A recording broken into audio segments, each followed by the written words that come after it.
Welcome, everybody, to the middle of the week. I hope that you guys are getting your work done, that as we figured it out with Play Positive, even on Monday and then yesterday, hopefully there's some opportunities for you to feel good about that as an option. Hopefully it's been a good fit and even just a good way of plugging in as the videos are playing. I'd like you, if you would, as we start today, to go ahead and tell me about the 5-year plan. How did Stalin create that? What was going to be involved with that? And then how was it carried out?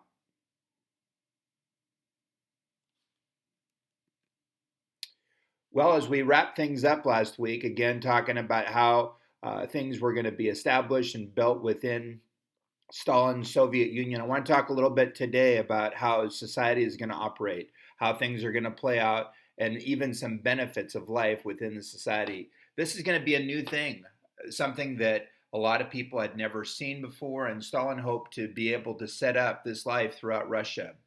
There's basically things that were going to be a struggle as we see things begin a lot of times at the beginning, even like what we saw yesterday with Play Posit. There are some challenges, but as we perhaps are stepping into these things, there's going to be opportunities for this brave new world, an opportunity to see the future of where things could go. And for a lot of people in Russia, instead of feeling frustrated, instead of feeling angry at the government, they're saying, this is something that is our calling. This is a beginning. In fact, for some of them, they even saw it as a social experiment. This is going to be a brand new way of looking at things, and we get to be on the cutting edge. I think for some that came to America early on and thought about this new idea of democracy and a republic, the founding fathers, they thought of it the same way, even though they faced tremendous danger and odds to make it work against a far superior British army and empire. They saw themselves as perhaps on the very edge of what it could be. And today we're the beneficiaries of that. There are a few good things that came out of this time that were going to be benefits to the Soviets and the people that were living there. First of all, they get free medicine. That's been one of the main topics that's been coming up, even as the winter is now turning into spring, as we think about the one candidate left for the Democratic Party that is encouraging this, obviously being Bernie Sanders. He said it is necessary that we have what is called universal health care. And so to be able to give free medical services to everybody, definitely a benefit. There's also an opportunity if you're older to be able to get a pension after you've stopped working, to be able to get money from the government for the work that you put in. Otherwise, you'd be basically dependent on your kids to take care of you. There wasn't really a built-in program at that point, but now, as with these pensions coming about, that would be more of a possibility. You get a free education instead of having to pay for a tutor and that only being available to the very wealthy. Now more people are going to be able to get an education. You're going to be able to have daycare built in as part of the job distribution. One of those jobs is going to be for kids being taken care of so that everybody else can go work. If that was not the case, women especially would not be able to go out and work. And so now you have more people that are freed up to go be employees or workers versus what had been in place before. And finally, you have a guarantee of a job. Instead of having to worry about competing with other people, now you have a built in job guarantee. When you think about graduating from college down the road, you're going to have to look for work, and it can be a tough road. Maybe even for some of your families, there's the reality in these days of facing unemployment. This is a guarantee of a job. Even if it's not one that you love, at least you have a job. The main thing, though, or a way of moving up and getting to be more important, more powerful, even within that system, is if you are good at one thing. There's an opportunity for you to be able to climb the ladder if you have a specialization, something that you excel at, even above and beyond other people. One of the main groups that's going to be able to do this is going to be engineers. We'll talk a little bit about industry here in a bit, but engineers are going to be one of the groups that is going to be uniquely talented and be able to climb up faster than everybody else. To be able to get training in that area, though, required a good education. Even today, engineers are very sought after. We've had students from Whittier Christian that have gone on to schools specifically for engineering and have landed really good jobs.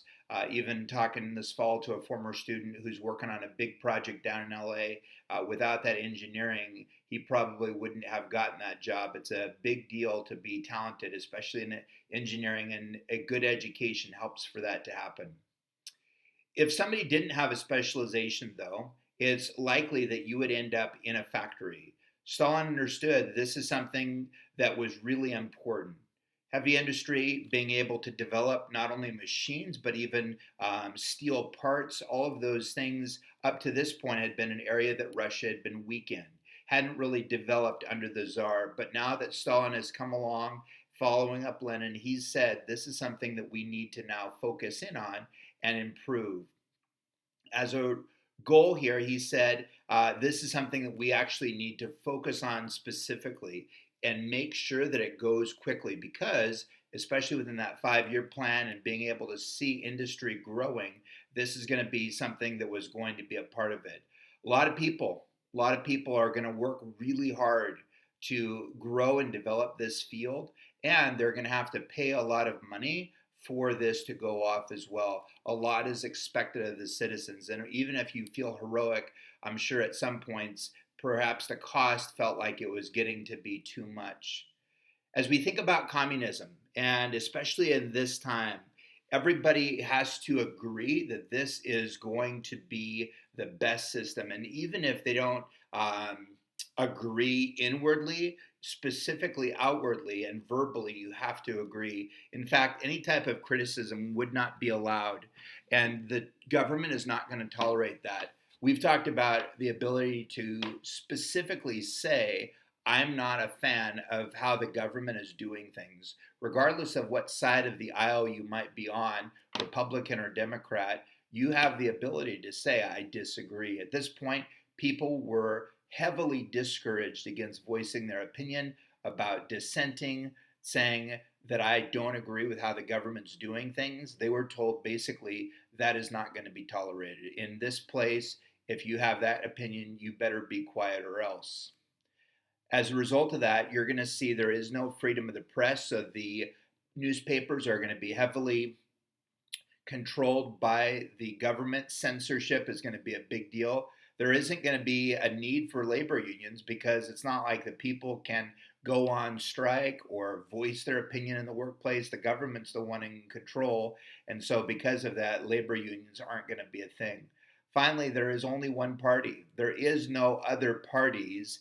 And because of that, you're going to see this now being a very singular system even within the areas of art. So as you think about perhaps for some of you enjoying expressing yourself through art, this wasn't something that you got to choose by and large, especially if you were being paid to do this. It wasn't something where they would say, hey, go paint whatever you want. This is very much going to be, hey, we want you to paint propaganda. We want you to paint material for us as we move along. Well, all of this is setting the stage and hopefully giving you a better perspective of what was happening in Russia and the Soviet Union during the late 20s and 30s and really setting the stage for who they will be during World War II. As we come back in the next video, we're going to go ahead and turn our attention to World War II and the rise of Hitler. That'll be part 2. See you guys then.